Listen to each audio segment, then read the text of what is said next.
छात्री देहरे निया लगाई दुर्वृत्त पिपिली रे जुक्त दुई छात्री को जाली देवाक उद्यम होईछि। तीन जन दुर्वृत्त आसी निया लगाई गुरुतर छात्री को तुरंत हॉस्पिटल स्थानांतर करा जायछि। पिपिली रे प्राथमिक चिकित्सा पर तांको भुवनेश्वर एम्स को स्थानांतरित करा जायछि। अभियुक्तों को तुरंत गिरफ पई उपमुख्यमंत्री प्रभाती परिडा निर्देश देइछन्ति। सूचना मुताबक छात्री जनक चली चली सांग घर को जिबा बेले एभली कांड भिआइथिले दुर्वृत्त माने। निया लगिबा परे स्थानीय लोके आसी युवती जन को रक्षा करथिले। घर ठारू 200 मीटर दूर रे एभली घटना घटिछि।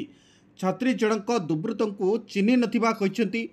एही घटना परे बलंगा बाइयाबर अंचल रे चांचल्य खेली जाइछि। घटनास्थल रे बलंगा पुलिस रो तदंत आरंभ करिछि। सेपटे पूरी बलंगा छात्रीपुड़ी घटना रे चांचल्यकर तथ्य आसीछि। पीड़ितांक उपरे पेट्रोल ढालिथिबा पुलिस संदेह करुछि।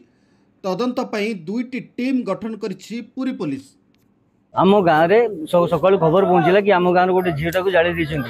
समस्ते गाँव वाला दौड़ा दौड़ी आसी पहुँचला ये से शरण पे अच्छी तापर से पचारू से कहला मत 3 जन पुओ नाक कपड़ा दे नई बंधु को नहीं गले। पेट्रोल डाली जलईदे सी जीवन विकल खसिकी दुखी सांग शरण नेला उद्धार कर।